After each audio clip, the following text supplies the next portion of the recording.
గత కొన్ని నెలలుగా అంటే డిసెంబర్ 8, 2024 నుంచి ఏం జరుగుతుందో మీరు అందరూ చూస్తున్నారు. మీ అందరికీ మై అపాలజీస్, నన్ను క్షమించండి. ఎందుకంటే ఈ ఒక సమస్య నేను ఎవరి కోసం అయితే పోరాడుతున్నానో మా స్టూడెంట్స్ కోసం అండ్ మా కాలేజీలో ఆపోజిట్లో ఉన్న పని చేసుకుంటూ ఉన్న ప్రజల కోసం అండ్ వ్యాపారాలు చేసుకుంటున్న ప్రతి ఒక్కరి కోసం. అండ్ నేను ఫస్ట్ నుంచి దాని మీద మాట్లాడుతుంటే అది తప్ప డైవర్షన్ చేస్తూ నా మీద అటాక్లు చేస్తూ నా కుటుంబ సభ్యులను లాగుతూ నన్ను ఒక మనిషిని ఎన్ని విధాలుగా ఇబ్బంది పెట్టాలో అన్ని విధాలుగా ఇబ్బంది పెట్టేస్తున్నారు. అండ్ భయపడతారు అనుకుంటున్నారేమో, అది జరగని పని, ఈ జన్మకి జరగదు. అది నేను తప్పు చేయలేదు.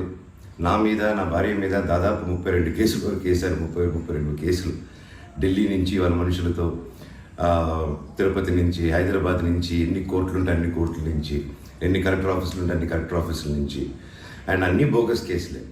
అండ్ అన్నింటికి నాది ఒకటే రిప్లై, ఎందుకంటే నిజానికి ఒకే వర్షన్ ఉంటుంది, అబద్ధానికి అన్ని వర్షన్స్ ఉంటాయి. క్లుప్తంగా ఈ మధ్య జరిగింది.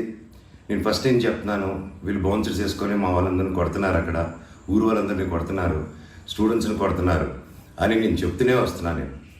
అలా చెప్తుండగా నేను రాయచోటికి ఒక ఫంక్షన్కి వెళ్ళినప్పుడు ఆ ఫంక్షన్లో ఇక్కడ ఉన్న వాళ్ళందరూ వచ్చి ఒక వ్యక్తి రాకుండా ఇక్కడ వ్యాపారం చేసుకుంటుంటే ఆయన స్టోర్లో దూరి వస్తువులన్నీ ధ్వంసం చేసి కొట్టేసి అక్కడ ఉన్న స్టూడెంట్స్ని కొట్టి అద్దాలన్నీ పగలగొట్టి ఆ వీడియోస్ అన్నీ వచ్చాయి బయటికి. ఇంకా చాలా వీడియోస్ ఉన్నాయి. అన్నీ నేను చంద్రగిరి సిఐ గారికి ప్రతి ఒక్కరికి ట్రాన్స్ఫర్ చేయడం జరిగింది. ఓనర్ ఇంకా కనిపించలేదు, ఆయన ఏమయ్యాడో ఎవరు దీంట్లో ఉన్నారో తెలియదు. కాకపోతే వచ్చి కంప్లైంట్ అది చూసిన వాళ్ళు వచ్చి కంప్లైంట్ ఇస్తున్నా కంప్లైంట్ తీసుకోలేని పరిస్థితి.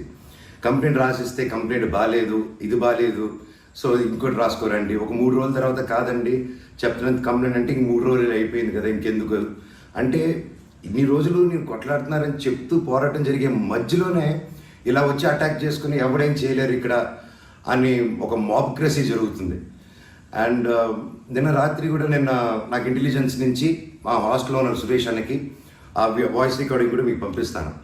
ఫోన్ చేసి నేను ఆనరబుల్ సీఎం గారి దగ్గర బందోబస్తులో ఉన్నాను, మనోజ్ గారు అక్కడికి వచ్చారా, ఎందుకు వచ్చారు, మీ హాస్టల్ దగ్గరికి వచ్చారా, ఎఫ్ఐ దగ్గర రెస్టారెంట్ దగ్గరికి వచ్చారా, ఏదైనా ప్రోగ్రామ్ చేశారా. నేను ఆ సార్కి చెప్పాను, సార్ ఇఫ్ ఎనీథింగ్ నన్ను అడగండి.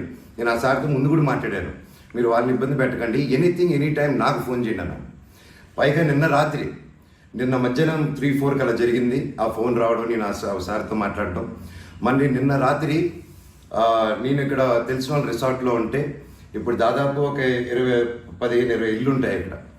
వాటి మధ్యలో అన్నీ దాటుకుంటూ సైరన్ వేసుకుంటూ 10:30కి వచ్చి నేను, నా నెక్స్ట్ ఫిలిం డైరెక్టరు, నా సిబ్బంది అందరూ కూర్చొని మేము అప్పుడే డిన్నర్ కూర్చొని తిందామని కూర్చున్నప్పుడు సరా వచ్చారు. సరే ఏంటని అందరూ కంగారు పడి వెళ్ళారు. ఏంటి సార్ అంటే, మీరంతా ఇక్కడ ఏం చేస్తున్నారు, నేను సీఎం గారి దగ్గర నుంచి వస్తున్నాను, ఆనరబుల్ సీఎం గారి దగ్గర నుంచి వస్తున్నాను, నీ పేరేంటి, ఏ ఊరు, అసలు ఇక్కడ ఎందుకు ఉంటున్నారు మీరు అని రాత్రి 10:30కి ఒక ఎస్ఐ గారు, కానిస్టేబుల్ గారు. అండ్ నేను వెంటనే దిగాను కిందకి. సార్ ఏంటి సార్ సీఎం గారు దగ్గర నుంచి వచ్చారని చెప్తున్నారు, what did we do mistake sir, ఒకసారి నాకు చెప్పండి ఎవరు అప్రోచ్ అయ్యారో, నేను వచ్చి కలుస్తాను సార్ అని చెప్పాను. లేదు సీఎం గారు లేదు, నేను బందోబస్తు ఫినిష్ చేసుకుని వచ్చాను అని చెప్పి ఆయన మాట మార్చారు. ఓకే సార్ అంటే మేము దాదాపు ఒక 10-15 మంది ఉన్నామండి ఇక్కడ రిసార్ట్లో, ఒక 3 ఇల్లు తీసుకుని ఉన్నాం. అండ్ అందరూ చూస్తున్నారు, అన్ని రికార్డింగ్స్ అన్నీ చేస్తున్నాం మేము జరిగిందంతా. లేదు సార్ ఇలా అన్అఫీషియల్గా కాదు సార్, స్టేషన్కి వెళ్దాము, అక్కడైతే రికార్డింగ్ ఉంటుంది, డైరెక్ట్ డీజీపీ గారి ఆఫీస్కి ఉంటుంది, లెట్స్ డూ దట్ రికార్డింగ్ గారు సార్ అని చెప్పి మీ కారు వద్దండి స్టేషన్కి వెళ్ళి నాకు ఒకటే చెప్పండి, ఆనరబుల్ సీఎం గారి పేరు ఎందుకు తీశారు మీరు, అండ్ మా వాళ్ళని ఎందుకు ఇంటిమిడేట్ చేస్తున్నారు, అక్కడ షాప్ ఇరిగిపోయి అదంతా చేసి నేను కంప్లైంట్ చేస్తుంటే వాళ్ళని ఏం చేయట్లేదు, అది అడిగిన వాడిని మాత్రం ఇలా వచ్చి టార్చర్ చేస్తున్నారు. భయానికంటే ప్రేమ గొప్పదండి, అది నేను నమ్ముతాను. అండ్ నేను మళ్ళీ చెప్తాను, జరిగింది ఇది. అండ్ నేను అక్కడికి వెళ్ళిన తర్వాత పోలీస్ స్టేషన్కి నేను నా కారులో ఎక్కి స్టేషన్కి వెళ్ళాను. వెనకెళ్ళి ఎస్ఐ గారు వస్తున్నారు.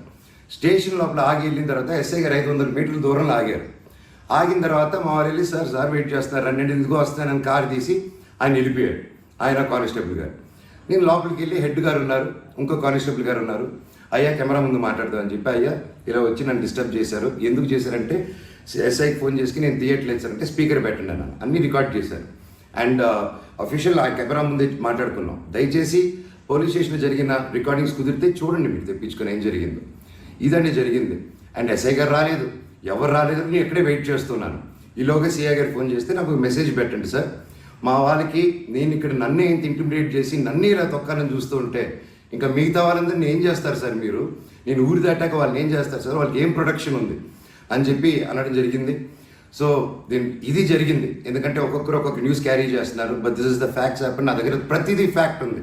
నన్ను తప్పు అయితే నా షర్ట్ పట్టుకుని ఎవరే మనోజ్ తప్పురా అని అడగండి మీరు, I'm ready for that. But దీంట్లో దీంట్లో ఏది నాది ఒక తప్పు లేదు. అండ్ ఈరోజు కూడా I'm going to meet SP గారు ఈరోజు 5 గంటలకి. ఆయన కలిసి ప్రతి ఒక్క ప్రూఫ్ ప్రతిదీ నా దగ్గర ఉండేది వెళ్ళి తీసుకెళ్ళి చూపించి సార్కి సబ్మిట్ చేయాలనుకుంటున్నాను. థ్యాంక్ యూ సో మచ్ అండి.